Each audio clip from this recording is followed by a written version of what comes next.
Here is a classic example of effective visualization in data. This is the map of London, 1854, where a cholera epidemic had broken out.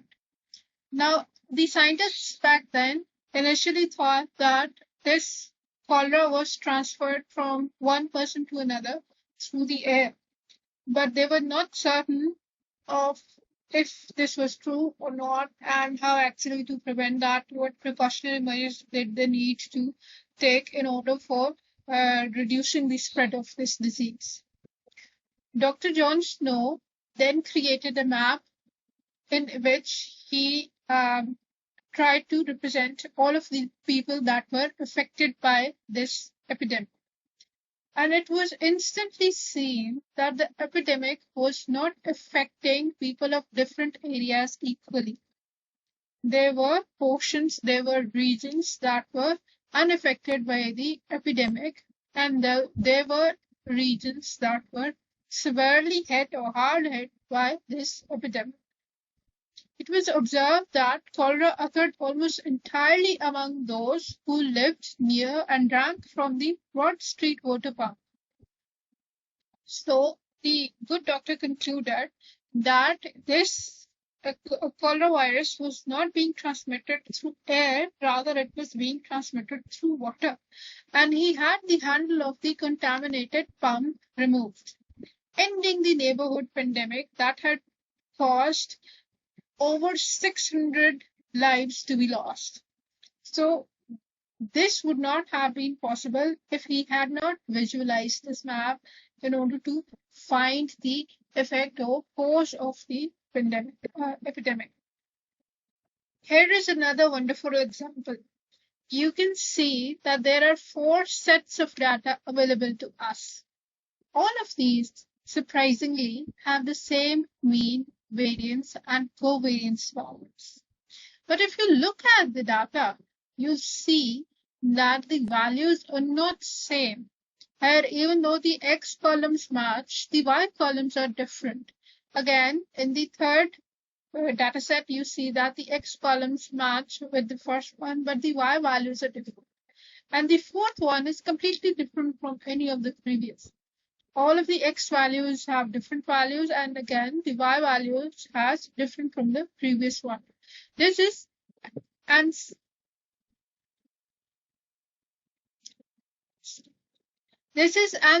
spotlight.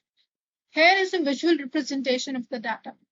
So you can see that the first data results in something like this. The second data, if plotted, forms a line of this sort, should form a line of this sort. The third data and the fourth data set.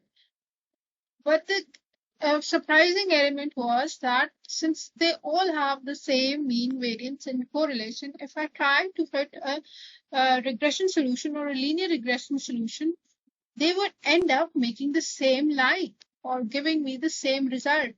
However, these data sets are very different from one another. So this is the kind of thing that you can only understand if you have visualized the data. Data visualization has 3 primary goals: presentation, exploration, and confirmation. Presentation deals with the known facts about data, how we can best present them in order to be able to communicate the results to the required competent authorities. Exploration does not form any hypothesis about data, but looks at it in general in order to see what patterns there may lie, and the objective of it is to generate some hypothesis. So we are doing this activity without some assumption, and we want to end up with some hypothesis of what the data may contain or what the solution to our problem may be.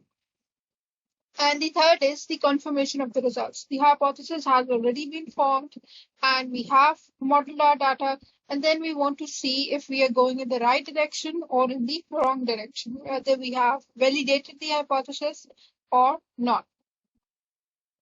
But not all visualizations are of equal importance, or not all visualizations are considered good visualizations. Edward Tufte once said that maximize the data ink ratio. And what he means by that, that the amount of information conveyed by your data should be equals or lesser than the amount of ink you've used. So it means that use simpler infographics or simpler visualization tools to convey maximum amount of information. Okay? Do not needlessly use graphics or charts in order to convey information that is easily seen even through numerical data.